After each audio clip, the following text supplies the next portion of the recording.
नमस्कार दोस्तों, Ayush TG2 classes में आपका स्वागत है। दोस्तों, जैसा कि मैंने आपको बताया था पिछली वीडियो में कि आपको जल्दी इस चैनल पे MCQ क्वेश्चंस देखने को मिलेंगे, जो सभी गवर्नमेंट एग्ज़ाम जैसे UPPCL, UPRB, UNLT, SSB, MP, PGCL, MP, PGCIL जैसे एग्ज़ामों में देखने को मिलेंगे। दोस्तों, ये स्टैंडर्ड लेवल के क्वेश्चंस हैं जो एग्ज़ामों में पूछे गए क्वेश्चंस हैं और आप इस चैनल को लाइक, सब्सक्राइब, शेयर ज़रूर कर दीजिएगा अगर आपको क्वेश्चंस पसंद आते हैं और समझाने का तरीका आपको अच्छा लगता है तो। दोस्तों, इस चैनल पे आपको MCQ क्वेश्चंस के साथ न्यूज़ की भी जानकारी मिलेगी और इसलिए चैनल को सब्सक्राइब, लाइक और शेयर ज़रूर कर दीजिएगा। दोस्तों, ज़्यादा समय ना गवाते हुए हम शुरू करते हैं। सबसे पहला क्वेश्चन आपको देखने को मिलेगा कि इंसुलेटर के संबंध में गलत विकल्प चुनें। इंसुलेटर का मतलब होता है कुचालक। कुचालक के बारे में आपको गलत विकल्प बताना है। दोस्तों, इंसुलेटर के संबंध में हमें कुछ चीज़ें जाननी बहुत ज़रूरी है। इंसुलेटर जो होता है ना, उसमें निम्न चालकता होती है और निम्न चालकता जिसमें होती है उसका रेसिस्टेंस जो प्रतिरोधक होता है वो हाई होता है। ये दोनों ही विकल्प में दे रखे हैं, तो ये दोनों तो इसके संबंध में सही हैं और हमें गलत बताना है। अब ऑप्शन नंबर सी देखिए, कह रहा है बड़ा निश्चित मान। निश्चित मान नहीं दोस्तों, यहाँ पर जो है निश्चित मान की जगह दोस्तों यहाँ पे ऊर्जा अंतराल है। ऊर्जा अंतराल के संबंध में बताना है। तो जो इंसुलेटर होता है ना, उसका ऊर्जा अंतराल जो होता है दोस्तों वो उच्च होता है। कितना होता है? अब मैं आपको बता दूं, इंसुलेटर के संबंध में जो ऊर्जा अंतराल होता है वो आपका 6 से 7 इलेक्ट्रॉन वोल्ट होता है दोस्तों। और जो आपका चालक होता है दोस्तों, उसका शून्य ऊर्जा अंतराल होता है, मतलब गैर विद्यमान ऊर्जा अंतराल। और वहीं जो आपका अर्धचालक होता है वो 1 इलेक्ट्रॉन वोल्ट ऊर्जा अंतराल उसका होता है। तो यहाँ पे ऑप्शन नंबर सी पे जैसे कि दे रखा है कि उच्च ऊर्जा अंतराल, यहाँ निश्चित मान नहीं होगा, ऊर्जा अंतराल होगा। तो उच्च ऊर्जा अंतराल, तो ये भी इसके संबंध में सही विकल्प है। अब एक ही विकल्प बच रहा है दोस्तों कि धनात्मक तापमान गुणांक। देखिए, धनात्मक तापमान गुणांक जो होता है ना, ये चालक के अंतर्गत आता है। तो यहाँ पे लिखा हुआ है धनात्मक तापमान गुणांक, इंसुलेटर के बारे में गलत विकल्प चुने। तो ऑप्शन के अनुसार ऑप्शन बी ही इसका राइट आंसर होगा दोस्तों। अगर यहाँ पर लिखा होता ऋणात्मक तापमान गुणांक तो ये भी इसका सही विकल्प हो जाता, लेकिन यहाँ पे दे रखा है ऑप्शन में धनात्मक तापमान गुणांक जो चालक के अंतर्गत आता है। इसका मतलब है कि इस क्वेश्चन का राइट आंसर तो है दोस्तों वो ऑप्शन नंबर बी होगा, धनात्मक तापमान गुणांक। तो अगले क्वेश्चन की तरफ बढ़ते हैं। अगला क्वेश्चन कह रहा है कि डीसी मोटर की गति नियंत्रण के लिए किस विधि का प्रयोग करेंगे। दोस्तों, डीसी मोटर में गति नियंत्रण की कई विधियाँ होती हैं, जैसे आर्मेचर नियंत्रण विधि, वोल्टेज नियंत्रण विधि, सीरीज डायवर्टर विधि, समांतर डायवर्टर विधि और उसी के साथ एक पांचवी विधि भी होती है जिसका नाम होता है दोस्तों वाल्ड लियोनार्ड विधि। ऑप्शन के अनुसार इसका राइट आंसर डी होगा। और बाकी ऑप्शन देखिए, आइंस्टीन विधि, कैल्विन विधि और आर्किमिडीज विधि। दोस्तों, ये विधियाँ जो होती हैं ना, ये डीसी मोटर के अंतर्गत नहीं आती हैं। तो ऑप्शन के अनुसार इसका राइट आंसर जो है वो option number D Wald Leonard विधि होगा। अगले क्वेश्चन की तरफ चलते हैं। ये थोड़ा सा न्यूमेरिकल टाइप जैसा क्वेश्चन आपको देखने को लग रहा है, लेकिन बहुत अच्छा क्वेश्चन है। इसको ध्यान से समझिएगा दोस्तों कि इसका आंसर कैसे लाना है। कह रहा है कि 220 ओम, और यहाँ पे ओम नहीं है दोस्तों, यहाँ 220 जो है वो किलो ओम है दोस्तों। यहाँ पे 220 किलो ओम है। तो सवाल में कह रहा है कि 220 किलो ओम प्रतिरोध एवं 5% टॉलरेंस की प्रतिरोधकता बतानी है। दोस्तों, 220 किलो ओम प्रतिरोध एवं 5% टॉलरेंस की प्रतिरोधकता कैसे हम निकालेंगे, आपको बताते हैं। सबसे पहले हमें ये जानना होगा दोस्तों कि जो प्रतिरोध का कलर कोडिंग होता है ना, उसके रंग के अनुसार उसकी संख्या निर्धारित की जाती है। जैसे आपको बताऊं कि 0 जो होता है वो ब्लैक को प्रदर्शित करता है, 1 ब्राउन को, 2 लाल को, 3 नारंगी, 4 पीला, 5 हरा, 6 नीले को प्रदर्शित करता है। अब यहाँ पे देखिए दे रखा है 220 किलो ओम, तो 2 का मतलब लाल। अब देखिए लाल ऑप्शन जो है ना, वो तो ए, सी और डी तीनों में दे रखा है। केवल आप देखिएगा बी नंबर विकल्प जो है ना, यहाँ पर काला से स्टार्ट किया है, मतलब ये तो इसका आंसर नहीं होगा। और आगे दे रखा है 5% टॉलरेंस। 5% टॉलरेंस जो होती है वो सोने की होती है, और 10% टॉलरेंस जो होती है दोस्तों वह चांदी की होती है। तो ऑप्शन के अनुसार अगर हम देखेंगे तो यहाँ पे चांदी दे रखा है, तो चांदी जो होती है उसका 10% टॉलरेंस होती है। और यहाँ पर 5% दे रखा है, मतलब ये कंफर्म हो गया कि इसका आंसर बी तो बिल्कुल भी नहीं होगा। अब आगे देखिए, दे रखा है लाल। मैंने बताया ना कि 2 नंबर जो संख्या होती है वो लाल को प्रदर्शित करती है। तो 2 लाल को प्रदर्शित कर रही है। इसका मतलब ये है कि ए, सी और डी इन 3 में से कोई एक विकल्प होगा, क्योंकि तीनों में ही लाल दे रखा है दोस्तों। तो यहाँ से तो इसका आंसर नहीं निकलेगा। अब आगे बढ़ते हैं। अब इसका जो आंसर है वो या तो पीला, हरा और गुलाबी में। अब ये कैसे हम जानेंगे, इसको हम सॉल्व करते हैं। देखिए 220, जैसे कि मैंने आपको बताया कि वो किलो ओम है। तो किलो ओम का मतलब होता है कि यहाँ पर 22 और 22 किलो ओम है, तो 22 220 इंटू, और किलो ओम का मतलब 10 लिखा 3 होता है दोस्तों। अब इसको कैसे निकालेंगे, जब इसको हम सॉल्व करेंगे तो यहाँ पर हो जाएगा आपका 22 इंटू 10 इंटू 10 की पावर 3। तो दोस्तों अब यहाँ से आप देखिएगा कि 22 इंटू 10 गुणे 10 की पावर 3 आएगी, और जब हम इसको सॉल्व करेंगे तो यहाँ पर आपका हो जाएगा दोस्तों 22 इंटू 10 की पावर 4। मतलब हम इसको साफ सुथरे तरीके से लिख देते हैं। तो जब सॉल्व करेंगे तो ये आएगा 22 इंटू 10 की पावर 4। और 10 की पावर 4, जैसे मैंने आपको बताया कि जो 4 संख्या है वह पीले को प्रतिनिधित्व करती है। यहाँ ऑप्शन नंबर ए पर दे रखा है, देखिएगा। तो 2 मतलब लाल हो गया, 10 की पावर 4 मतलब पीला हो गया, और 5% होने सोने को प्रतिनिधित्व करती है। तो इस हिसाब से इसका राइट आंसर जो है वो ऑप्शन नंबर ए होगा, लाल लाल पीला सोना।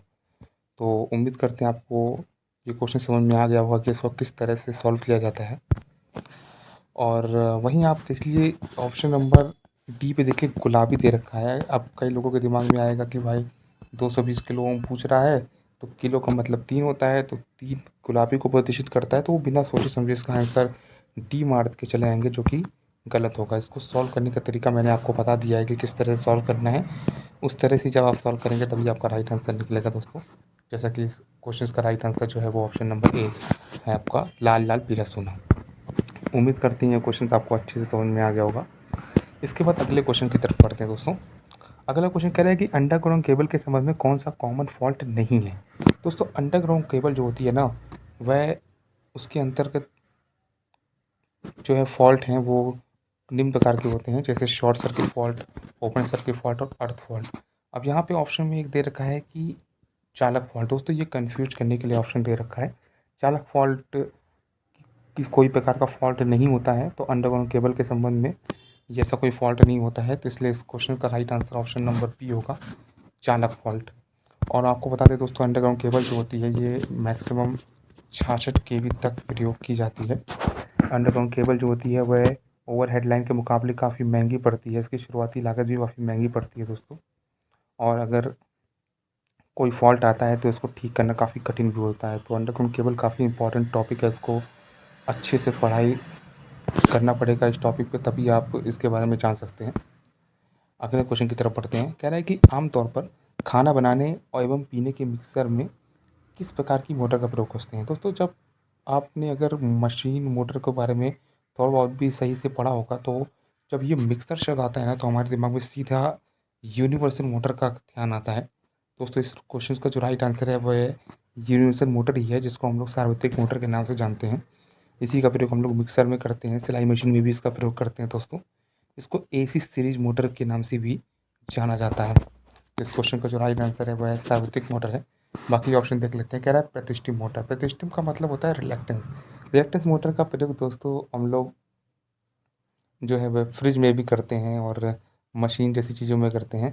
सीरीज मोटर का प्रयोग आपको हाई जहाँ पर लोड हो वहाँ पे करते हैं, जैसे लिफ्ट और रेलवे इंजन में। वहीं शंट मोटर का जो हम लोग प्रयोग करते हैं दोस्तों, वह स्थिर चीज़ों में करते हैं।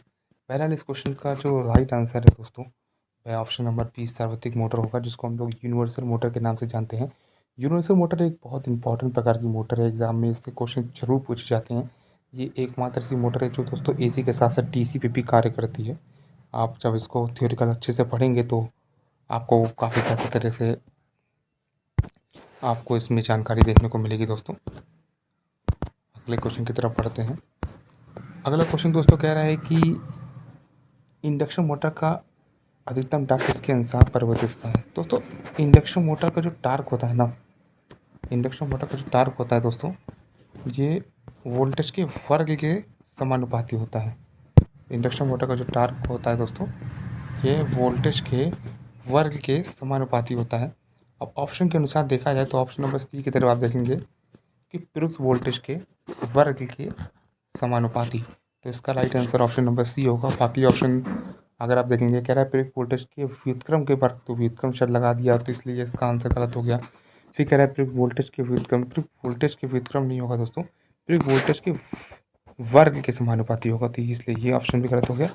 और यहाँ केवल प्रयुक्त वोल्टेज कह रहा है तो ये ऑप्शन भी गलत हो गया। तो इसका राइट आंसर जो है वो ऑप्शन नंबर सी होगा, प्रयुक्त वोल्टेज के वर्ग के समानुपाती। अगले क्वेश्चन की तरफ बढ़ते हैं। कह रहा है कि डबल केज इंडक्शन मोटर के किस केज में कम प्रतिरोध और उच्च रिलैक्टेंस होता है। तो जो डबल केज इंडक्शन मोटर होती है ना, उसके जो अंदरूनी केज होता है, इसलिए ऑप्शन नंबर ए पे दे रखा है, उसमें कम प्रतिरोध एवं उच्च रिएक्टेंस होता है। वहीं जो बाहरी केज होता है उसमें उच्च प्रतिरोध और निम्न रिएक्टेंस होता है। तो इस क्वेश्चन का जो राइट आंसर है दोस्तों वो ऑप्शन नंबर ए है, अंदरूनी केज। अच्छा क्वेश्चन है।